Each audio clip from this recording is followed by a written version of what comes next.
Hello again, friends. Welcome back. My name is Oscar Montesiga. I'm a certified wine and spirits instructor for the International Wine and Spirits Guild, and thanks for joining me again here at the Booze Library of Uncorked Vintage Academia. I know it's been a while. Happy New Year and everything that's been going on in between.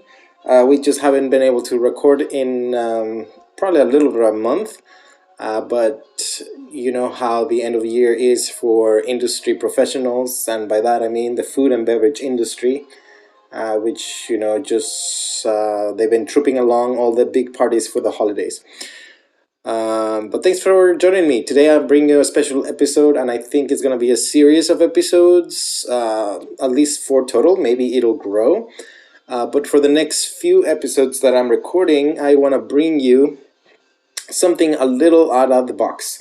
I think most people are familiar with the very classic or iconic brandy out of France called cognac. But today and in the few next episodes, I want to introduce you to brandies that are a little less known. So today, for example, we're going to start with Cremisan Distillery. The Cremisan Estate is in Bethlehem, in Jerusalem. In Bethlehem in Palestine. And this brandy, which is produced out of grapes grown in the Middle East, is an estate that was founded in 1885, and it has been managed by the Salesians monastic order since 1891, when the congregation of Don Bosco started its work there in Palestine. The proceeds of the sales of this brandy support the educational and charitable work of the Salesians of the Holy Land. So this is produced in the West Bank at the Cremisan Wine Estate in Bethlehem, in Palestine. It's a great brandy that ages 35 years, at least, maybe some of the brandy could be older, but the age statement is 35 years. So it is a minimum of 35-year-old brandy on the blend. It sits at 40.5 ABV, and let's give it a go. We're tasting neat, and the color is a light canary. It has very pretty bright yellow highlights, so it is a light canary. It has a transition of canary and yellow ochre, and really the color extends throughout. It is a pale color to the edge. My nasal impact is a little bit of prickling and a little bit of drying. And the aromas, as far as aromas go,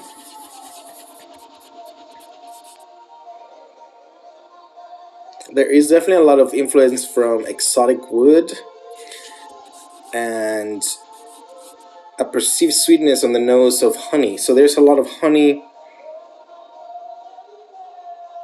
and chamomile, and a lot of ripe fruits like mango and tropical influence, ripe brandied tropical fruits.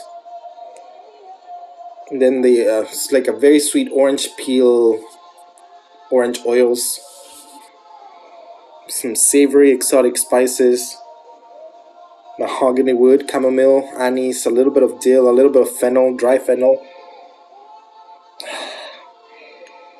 lemon, ginger.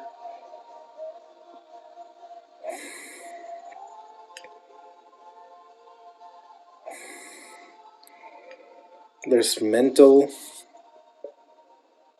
a very, very subtle hint of coconut and coconut cream,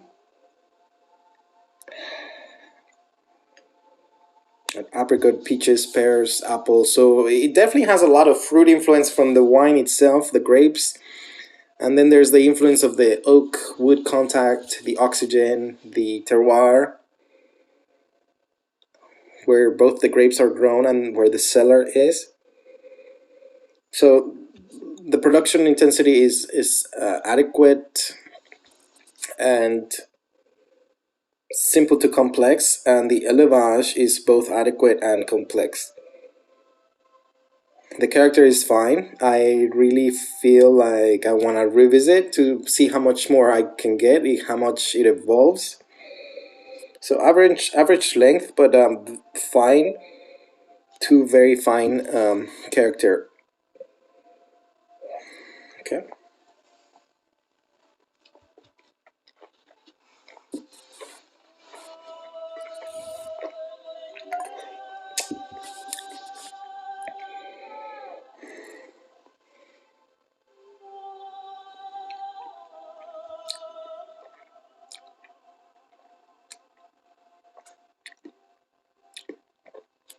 The mouthfeel effect is coating. There's subtle highlights of astringency and a little bit of warming, but its main property is coating.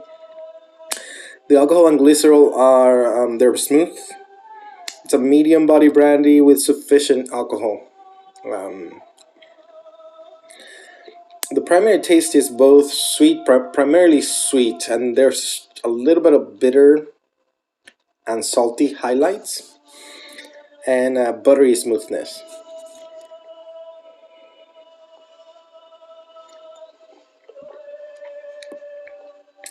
I think the flavors do change from the palate to the nose slightly. There's a lot of symbiotic resemblance. Like I get the peaches, the apricots, the spicy and savory herb mix. The chamomile is there, the mahogany, the mango, the papaya, very ripe fruit, tropical fruit. But on the palate, I think it shows a little bit more defined spice, and I get hints of clove and licorice, and the sweetness of the spice of cinnamon, also cinnamon bark. So it's a little bit more defined. They're both as complex, the nose and the palate, quite complex. They're on the palate, the flavor is concentrated and complex with a correct and harmonious balance. The brandy has a pleasant, straightforward, pleasant aftertaste or finish that is long to very long, because I can still taste it after having swallowed, after 5 to 7 seconds. So it's still there. I can still taste the fruit and the spice and the wood qualities. And my overall impression is excellent. I like this brandy. It tastes like brandy, but it also tastes like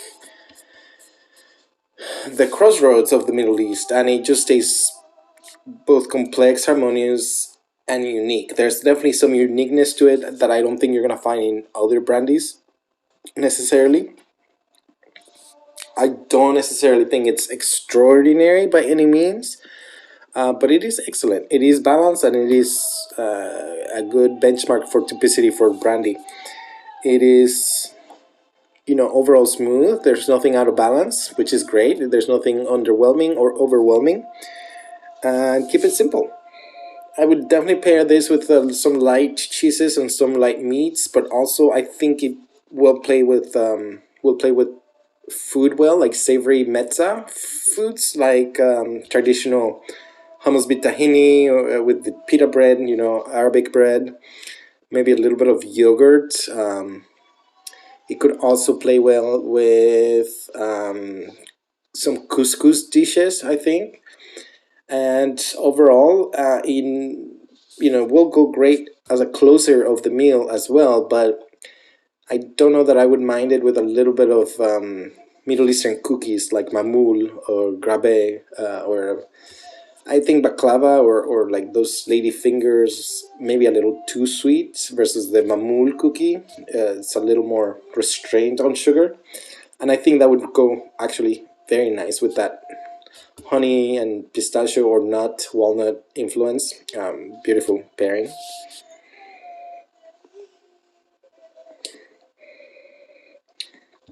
But it does change. It is evolving, and I think every time I go back, I smell something slightly different. But it's fun, it's exciting, and I mean, I don't know how widely they distribute. If you can find it in your market, I would recommend you trying it. Give it a whirl.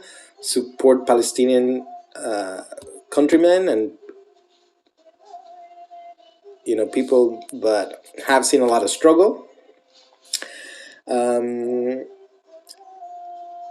and you're also supporting something that is both traditional, artisanal, and that has a heritage that they will continue to pass on to the younger generation. So thanks for watching. Please subscribe and share if you haven't.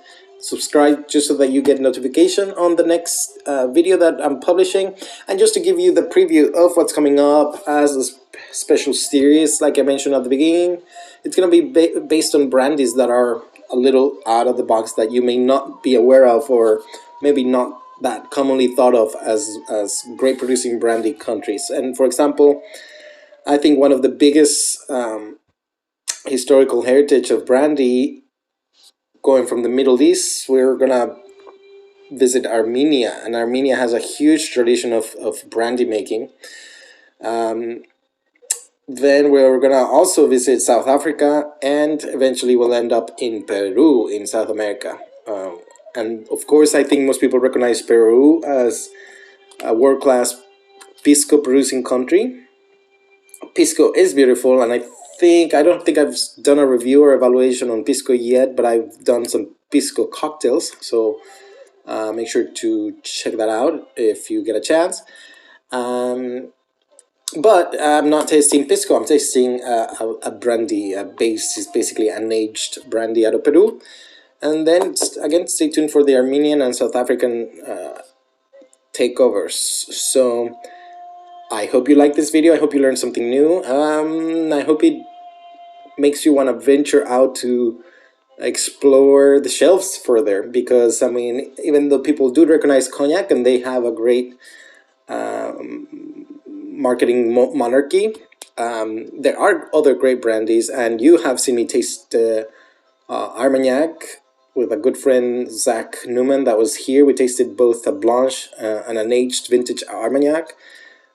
Check out that video as well. But I want to bring you some brandies that you may not have thought of exploring. So I hope your palate grows with me, and that's really why I'm here. Thank you for your support. I hope you enjoy the rest of the week on this Thirsty Thursday.